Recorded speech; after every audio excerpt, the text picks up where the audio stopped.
Pricing negotiation is a sticky area for many entrepreneurs. Even as professionals, people are unable to negotiate for a salary raise or the well-deserved remuneration when they are joining back after a sabbatical. And there are multiple nuances involved in negotiating for a dollar amount which matches your worth. So on this episode today, we are discussing all about negotiations. And our guest on the show today will make it easier for you to do money negotiations.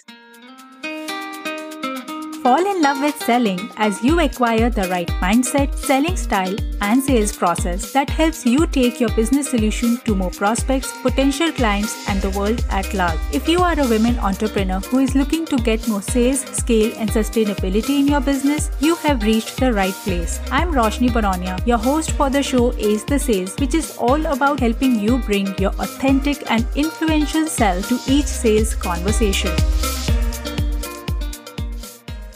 Hey, Claudia, I am thrilled to have you on the show. Welcome today. Thanks for having me. I'm so excited to be here. Thank you. Please tell the listeners a little bit about yourself and your work. Yeah, so my name's Claudia Miller, and I'm a career coach for career-driven women who are looking to accelerate in their careers and finally get paid what they're worth. And I've even helped clients get up to $50,000 in salary increase, even during COVID. And, because of my client success, I've been featured in Forbes, MSNBC, and Business Insider named me one of the top 23 most innovative career coaches of 2020. When I'm not working with clients, I can be found salsa dancing on a beach somewhere with my husband, although because of COVID right now, that's kind of been a little bit contained to our home. Right. But yeah, that's a little bit about me. Oh, that's awesome. I loved that. So Claudia, we are discussing a very critical topic here with you today, and that is all about negotiating for money without being confrontational. So whether it is more money as a salary for an employee or pricing for an entrepreneur for their product, program, or service, the starting point is, I think, for many people is that they consider negotiation to be something very difficult. So what are some of the fears and triggers people usually have when they have to negotiate for money? Yeah, when it comes to negotiating, some people fear that maybe they're going to seem as greedy or sleazy, or I should just be grateful that I'm even getting this job offer or I'm getting this deal. Like, I'll just, I don't want to rock the boat. And then it's just like this fear of like losing, whether the offer's being pulled away or they're going to be seen as a very greedy and only focused on the money side of it. Plus, it's also something we don't do very often, especially here, like in the US, like we go shopping and everything. There's already a fixed price. There's no negotiation here. Maybe people would negotiate when it comes to like buying a car, and we don't do that very often. It's not like we go every week buying new cars, right? Or at least the average person doesn't. So it's a skill that we haven't really utilized as often, and therefore, because it's underutilized and we don't practice it, there's a fear around it. The unknown, what would happen? How do you do it? How do you even start? So all of it just comes together along with like, I should just be happy that I'm getting this job offer. I'm just happy with whatever they offer me. And that's usually like kind of like where most people are coming from when it comes to negotiation. Yeah, rightly pointed out that it probably is an unknown territory for them. And that's why they are so skeptical about it, the fear of the unknown. But in fact, in India, where I am residing, it's kind of a different story, because here we have a lot of flea markets and street vendors, and like our moms and pops are used to negotiating for like $2-3 also.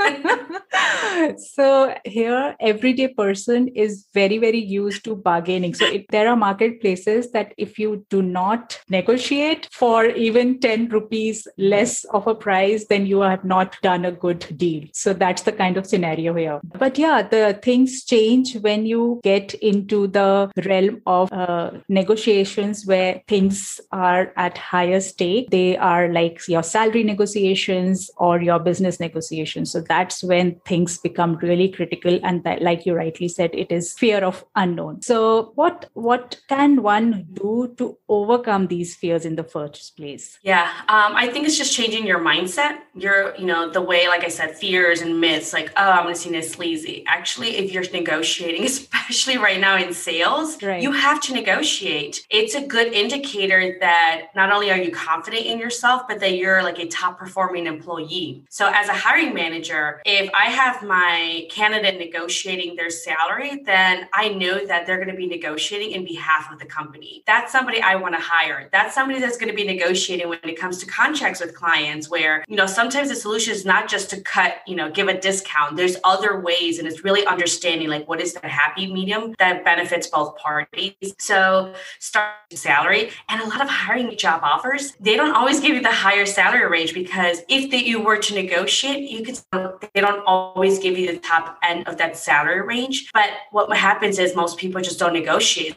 So they leave a lot of money on the table. And especially, for women, there's a huge discrepancy with pay. The saying is like on average, a woman makes 70 cents on the dollar, but that's not necessarily true. Don't quote me specific on the money. I just like a very estimate, but like Hispanic Latina women make 56 cents on the dollar. African-American women make around 59 cents on the dollar. African-American males, 60 cents on the dollar. Even Asian women, based on the studies, they make 92 cents on the dollar. Like we're still not getting equal pay out there. Right. So it's just reframe it, positioning yourself as that top, candidate, that top employee who's confident, is able to negotiate, and still not being confrontational. Like you don't have to argue or, come in like you're a tyrant or anything. It's just a conversation, but it's all about positioning, branding, and how you're coming across with this message. Right. That's a great point to highlight, reframing and positioning yourself as a person who can command that kind of a price and execute that kind of a worth in whatever way. So can you just peel the layers on what can these be? Like how does one position in front of a prospect or a hiring manager? And it's like selling your personal brand. So how does one do that? Yeah, so there's different ways. One of the things how I'm able to get clients 20, 30, 40, even $50,000 salary increases. And, like the maximum I've had a client so far is a 63% increase in their salary is very strategic, and it all stacks up against one another. And here's what I mean. If you're job searching, looking for a new job, whether it's within the company or outside the company, you want to make sure you're prepared from A to Z. So a lot of the work happens before you even go into a room or get on a call with someone and start negotiating. How I do this is I help clients with research, understanding who they will be, working and talking with. Who is this company? Let's listen to their earnings call. What are their priorities in the next quarter, 6 months, or at the end of the year? Are they looking to focus within marketing? Are they looking to focus within sales? Are they looking to push a specific new product or service that they're just launching? Really understanding what is the company at right now and where are they looking to go. So you start collecting this information. Then it's networking with people within the company so you can get a better insights, what the culture is, what's important, how do they work, what are some of their challenges, are there enough resources? And again, it starts stacking in your favor. Once you have collected that data, then you start prepping for, you make sure you have a really great resume that stands out and is able to capture the attention of a computer system. So be able to get past that, the attention of an HR person, which necessarily won't always be a subject matter expert since they hire for multiple roles. So your resume needs to be clear enough that someone without a background can still understand your achievements and your accolades. And rebranding yourself as well, highlighting your achievements. A lot of people, when I work with them, once I finish writing their resume, they're like, I can't believe I did that. So a good thing to do, especially like within sales, this is a great example, is make sure you start tallying up how much sales you've done throughout your career. I know it's going to start lower when you're starting out, but as more time goes on, so that way you can say, I'm a enterprise sales professional with 10 plus years of experience, with a background in consultative selling and business acumen and strategy development and account management for various top global brands, and have influenced over $15 million in revenue in less than 10 years for a product that averaged $5,000. All of a sudden, I'm like, okay, this person, I'm definitely going to reach out to this person. Like they work with top global brands. They were just to the point. I didn't have to read the entire resume to figure out that they're enterprise sales professional. Once it comes to the interviewing, I make sure that because you've gathered so much information, data, research, and we've prepped you, now it's putting that all together and packaging it through the interview. Then that's how my candidates are becoming when they're interviewing, job searching, they become the top candidate that automatically they get the higher end of that salary range. So for example, I was just working with a client and she, in her previous job, was making 92,000. She was out of work for 6 months because of COVID, then started working with me. We worked together on these strategies I just mentioned, and they told her that the job only paid up to 140. She got offered 148,000. That's $8,000 more than what they set the salary range Awesome. is. Yeah. So Good it's for just her. all of these packaging that sets you up for favor. And nobody wants to go with their second option, whether it's dating, sales, vendors. I mean, anything it is, no one wants to go with their second option. So people are happy to pay that if they see value in it. If I know you're going to bring a lot of revenue, strategy, and you're going to alleviate those pain points, kind of like in sales, then I'm willing to pay the right price for the right person. The unsexy secret of growing sales is that not everyone is great at strategic planning. But did you know that you are 42% more likely to achieve your income goals if you have a system that motivates, tracks, and improves your progress on a daily basis? The Personal Sales Planner is that very intuitive and holistic sales planning tool which can help you break down your lofty income goals into manageable milestones and doable daily actions. And guess what? You have to spend just 10 minutes with it every single day. So grab your sales planner from bit.ly/PSP-37. The link is given in show notes. It is the only tool you will ever need to do your sales planning. So grab your link from the show notes. It is bit.ly/PSP-37. Absolutely. That's so rightly said that you have to, after all, highlight your achievements. What have you actually achieved? Even if it is small, but the way you package it, what kind of a sales pipeline you have managed, what kind of a brands you've worked with, what kind of a client success you've created in your journey. All this adds up to your positioning and rebranding. Mm-hmm. Yeah, that's really good. Yeah. And of course, I mean, there's always the practice. I've had clients where this is the first time they've negotiated or they're negotiating their salary. And I'm even talking about executives. I actually just worked with an executive of operations, a VP of operations, where he's like, I actually never negotiated my salary. And I told him, it's important that you negotiate your salary. You're now at an executive level. Operations, if you can't negotiate your salary, how am I going to trust you in running this company? So it's practicing it so that way it sounds like a conversation. And like I said, a lot of the strategy comes beforehand. So my clients, are getting $40,000, $50,000 salary increases. And once they get that job offer, even if you get the best salary out there, more than you could have imagined, there's always things to negotiate, whether it's benefits, stock options, commission, when you're vested, daycare, work from home stipend. There's just an endless amount of things you can negotiate, and you still want to be able to do so. So practice it. And it's not like you're going into the room saying, I demand another $50,000 from this job offer. A lot of that work happens beforehand. But towards the end, I still have clients ask for another $5,000, $10,000, $15,000. I'm like, the worst thing they can say is no. And you still already made a $50K salary increase. Exactly. So preparing before going into that negotiation is very, very important, I believe. Like you highlighted that you need to have that checklist of what you can trade for instead of money. So if you're not getting the money increase, what are the things you can ask for instead of that money, right? Mm-hmm. Correct. Right. Great. Also, another very, very pertinent problem that people face in negotiation is when the other party is a real hard nut to crack. So it's very, very difficult for people to get past that. So what does one do in that case when the recruiter, HR, or the potential client is a very hard nut to crack? Yeah. So, there's different ways. At the end of the day, like HR recruiters don't actually make the decisions on how much you get paid. Mm-hmm. They're just there to be the liaison, the project manager. They put the job posting, they collect the resumes, they find out like who would be a good fit for this role. They put them through interviews. They make sure they get on a call with you to make sure there aren't any red flags. But everything after that, like, it's just, they're like almost like project managers, at a higher level, but that's all they're doing. Who you really have to convince and sell yourself is to that hiring manager or the hiring manager's manager, whether you're working for like a sales manager and then they're reporting to a VP. Those are the people you need to sell to because they're the ones that decide if, how much we should offer you.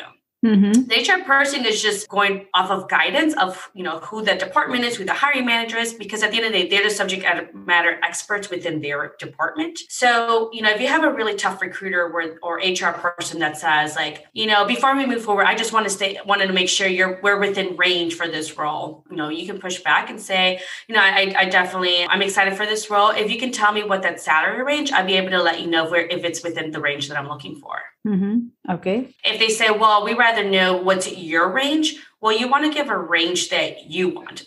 Let's just say you want to make 100K. Don't say that your range is 80 to 100K. Because then they're going to say, all right, we're going to offer you 85. And you're going to be like, I was really looking for the 80K. So say the number that you truly want that you'll be happy with, even if they offered you. So if I want 100K, I would say, well, my salary range for this role, based on what I know right now and the responsibilities and the job description, my salary range is between 100 and 115. I'm sure, it's negotiable, and I'm sure we can both come to a number that, we're both happy on. Right. So if they offer me 100, I'm still very happy. And if they offer me 105 or 10, that's like, that's even better. I think everyone probably goes into a negotiation meeting thinking that, yes, we will settle down midway, whether it is the person who is at the seller end or the buyer end, like whether it is the professional or it is the hiring manager. Everyone probably gets to the middle point, right? Mm-hmm. They might go towards the end or the middle point. So that's why I say, like, make sure your lower range is what you want. That you be happy with. Because, even if you get the job offer, you can still negotiate an extra 5, 10, 15K. Mm-hmm. You offer 100, then I'll say, okay, maybe we can negotiate, meet in the middle and make 108. Yeah. Well, that's still $8,000 more than what you'd be happier with. And this is already a 20, 30K leap for you as well. Right. So one strategy is when you can give a price range and then come and agree to the middle point. What happens when they give the bomb drop of, I do not have that much budget? Then, if it's the beginning of the interview, you can say what's negotiable, and I'm sure we can both find a number that's a good fit for both of us. Mm-hmm. Again, the HR person isn't going to make the decision whether you get hired or not. They're just trying to find the best talent for this role. And that way, then they move it to the hiring manager. Once you say it's negotiable, I've had clients where they're told them, hey, we could only pay up to $50,000. And they're like, okay, it's negotiable. I'm sure we can both come to a number, that's a good fit for both of us. And then they get moved on through the interview. The hiring manager and the VP were like, you're amazing. We want to bring you on board. They actually call her the same day, saying we want to extend the job offer. And then she said, you know what? So then that's when they offer her, $50,000. And she's like, I'm really looking for a salary range based on everything I heard about the role. By the way, I'm excited about the company. I'm excited about the role. I'm so happy that, you extended the offer, and I'm very excited for this opportunity. However, based on our conversation, learning more about the roles, the responsibilities, and based on my background and expertise with 15 plus years of experience in enterprise sales, by the way, I'm making all of this up. I'm looking for a salary range of 60,000. Is there a way we can close this gap? And then just stay quiet. And then they can figure out, they can get creative how they want to pay you. They can give you a sign-on bonus. They can give you stock. They can give you restricted stock units. There's just multiple ways that they can close that gap. And then they might say something like, if they're being like very hard, they're like, well, we're really just budgeted 50,000 for this role. And I was like, I understand. So I need a few days to think about it, but I'm really looking for a salary range of 60,000. Let me know if there's any way we can close this gap. What that HR person is going to do is like, all right, let me look at my budget. And I've even had clients do this, and then that same day they're like, all right, we can do that. What is that quick? That means there was still more room for you to ask for. So they respond to you that same day. More than likely, they're like, all right, fine. We'll give you that salary range. Now, there are some cases where they're like, well, you know what? I will have to reach out to the hiring manager and see if they approve it. Let them reach out to the hiring manager. That's happened, and it might take 1 or 2 days, and they're probably figuring out the budget, or maybe they're trying to get approval from their boss. And then they're going to say like, oh, is this person really worth it? Or why are we paying extra 10, 15K? Well, because Roshni is the best person, the best candidate out there. She has experience with SaaS, cloud. She has brought the biggest deals. She has connections and networks with some of the global brands we're trying to walk into. An extra 10, 15K is going to seem like nothing. Right. They spend more money on like staplers and toilet paper than the $10,000, $15,000 extra you're trying to hire. or you're trying to get. Yes. Yes. So the brilliant strategy at work here is to let the ball roll in their court, because now they will have to figure out that how they will close the gap. It's up to them. Yeah. It's more of like, it gives the illusion of control. And technically they do have control, because nobody wants to be told like, well, I want this, figure it out. Yeah, of course.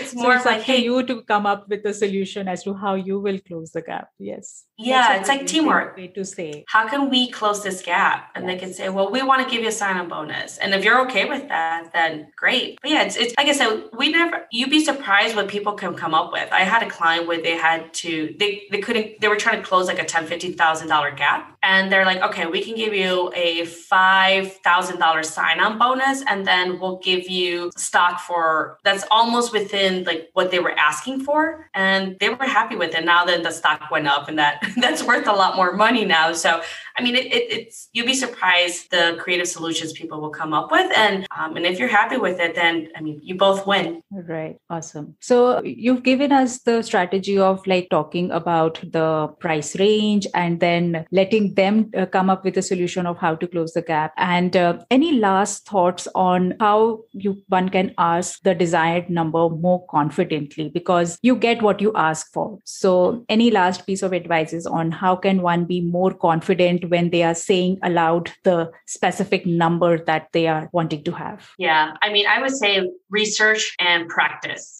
a lot. And I don't mean like 2-3 times saying that out loud. I'm saying, do it in front of a mirror. Do you look nervous? Do you have nervous body tics that happens when you get, all of a sudden very nervous or uncomfortable? Then do it in front of like your pet if you want to. I have clients that are like, well, I don't feel comfortable, saying it to my friend or my partner. I'm like, okay, well, talk to your pets, however that works. Yes. And then once you feel comfortable, then move to a friend or a partner or whoever that may be, a person that you can start practicing it. Because the more you do it, by the time you practice so much, you're going to be tired of saying this or having these conversations. You're going to say, I just want to get this over and done with, tired of practicing it. I dream about it. I think about it. And that's the place you want to be at. Then all of a sudden it comes so comfortable because you've already recited this like hundreds of times. And I even have clients, record themselves on audio only so they can see and hear like, how do they really sound without being distracted by the visuals? And most of the time it's going to be through your phone. Do they sound confident? Do they sound like they're talking really fast?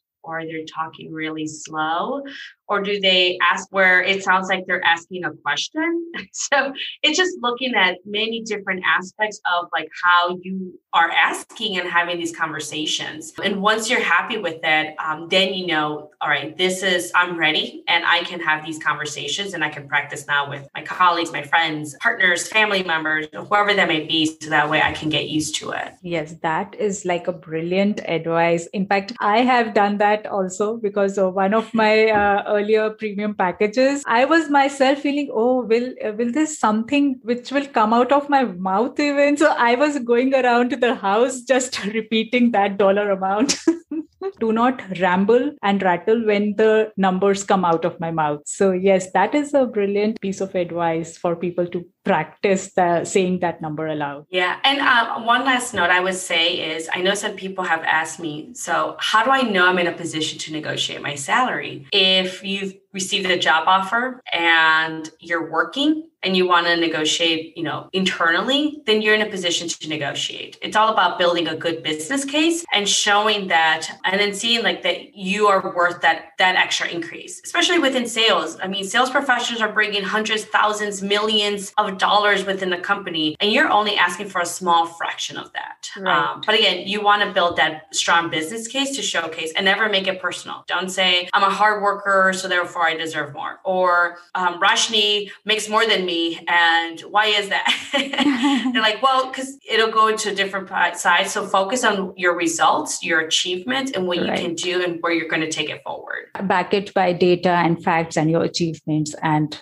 the brand you've created out of yourself. Yeah, absolutely. Wow. It was a wonderful conversation and great tips that you've shared with us, Claudia. It was wonderful to have you on the show today. Thank you. Of course. No, thank you. Thanks for having me. And I'm more than happy to share, salary negotiation. I feel like a lot of women don't negotiate their salaries, and it's important for us to negotiate, especially because we're not even being paid at an equal pay. So it's time for us to start getting that money we deserve. Absolutely. Absolutely. Very well said. Thank you, Claudia, once again. Bye. Thanks, Roshni. Thank you. Thank you so much for joining us today for this episode. I'm sure you were able to find some key learnings and takeaways from today's episode, which will help you grow your business to the next level.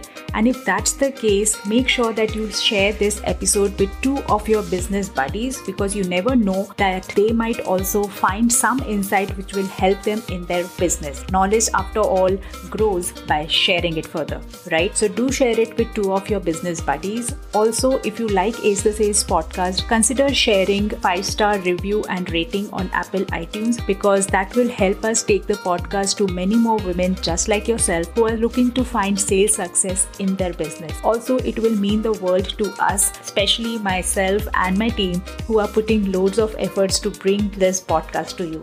And lastly, remember to connect with me on Instagram at Roshni_Baronia, because I would love to know more about you, your business, and what is it that you need help with when it comes to selling. So connect with me on Instagram, leave a review, and share the podcast with 2 of your business buddies. I will meet you next Thursday. Stay tuned and stay safe and happy selling.